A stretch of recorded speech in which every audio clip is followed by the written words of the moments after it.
And I don't remember what the lens was, maybe as wide as a 20 or something. And here's Keir bobbing his head like this, and I'm not putting you on. It was the greatest shot maybe I've ever seen in any movie in my life. And I'm looking at the screen and I go, my God, that's unbelievable. Keir looked like a bug, you know, with the earphones on and everything. And I always loved that shot. So when I saw it, it wasn't there. Another thing that the audience might like be amused by anyway. Stanley had a hard time deciding what the voice of Hal should be. And originally he was thinking about Marty Balsam. Then he said no, to New York. And then he hired a wonderful British actor by the name of Nigel Davenport, who was on the set with us for a week or so, doing the lines of Hal, off camera, obviously. And he said, no, it's too English. She said, I'll worry about it in post-production, after all the shooting's finished. So he just turned to the film was entirely filmed in England, north of London. And so he turned to his AD and said, Derek, you do the voice of Hal for the boys. This was the voice of Hal for the rest of the film, which is most of it. Dive, oh, no, I can't do that, dive. Divey, dive. You're wrong. So no, it was all like working with Michael Caine. You know, originally, I think it was before you guys came on, they were going to have Hal be Athena, a female voice, and they later used Sal, a female, in 2010. So was there ever any female iterations? You know an onion is, right? I mean, you peel it and you peel it, and pretty soon you say, I'm never coming back to Outback Steakhouse. But anyway, I have a fan over there coming by Star Trek from me.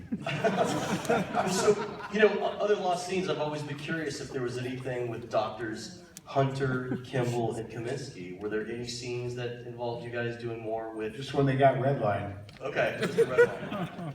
Keir, on set, you were wearing a wig.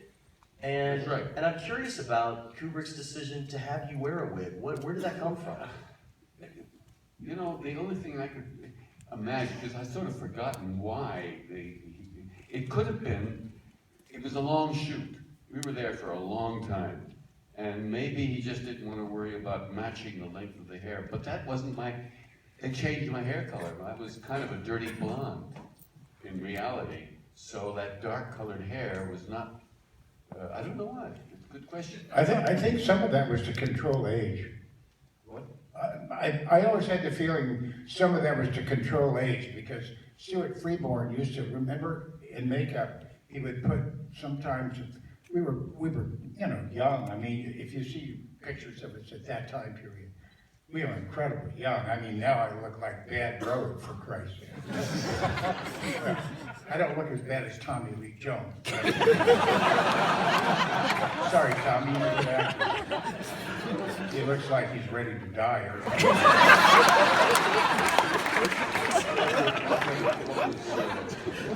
Thank God I only had to do it once, but the oldest version, as I was aging, at the end of the film, that strange room, the oldest version on the bed, reaching up to the monolith, that was 12 hours.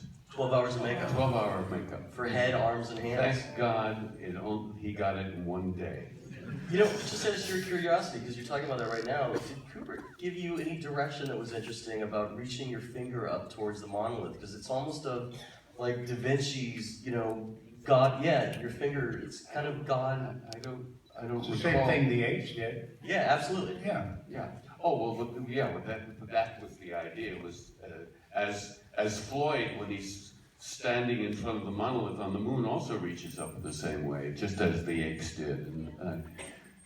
But I don't remember him kind of posing my hand in any particular way. He just asked me to reach up. I'm curious again, going back to the spacecraft, was it really hot in there, and were they able to record dialogue properly? Because I've always been curious if they were pumping in air conditioning, and then all your monitors were rear projections. Well, we Tell had, what happened to me. yeah, go ahead. Yeah.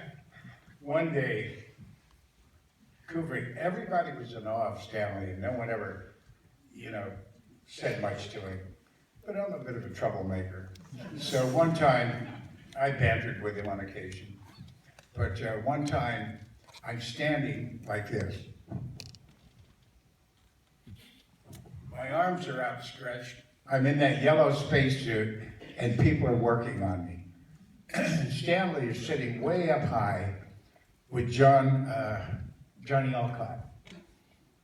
And Alcott and I were friendly, and he later told me, he said, Stanley looked down, and I'm like this, and he said,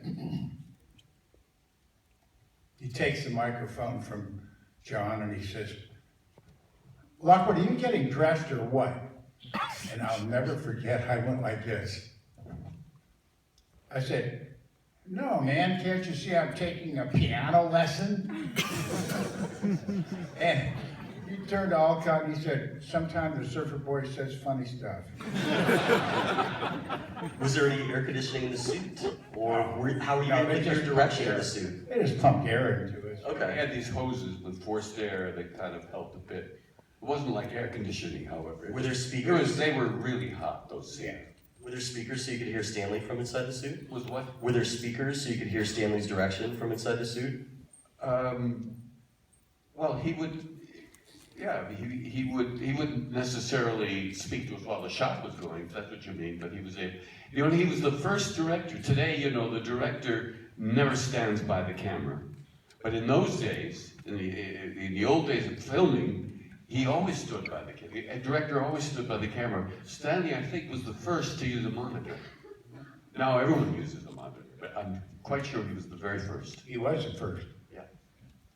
When you're in a film like this, and part of the journey that you're on is a revelation, were there any things that were happening while you were on the discovery of space that were not revealed to you initially as actors? That Stanley only wanted you to find out in the moment and were not provided to you previously in the script, kind of the way that was the journey the astronauts were on, where they didn't know what was going to happen next? Well, we had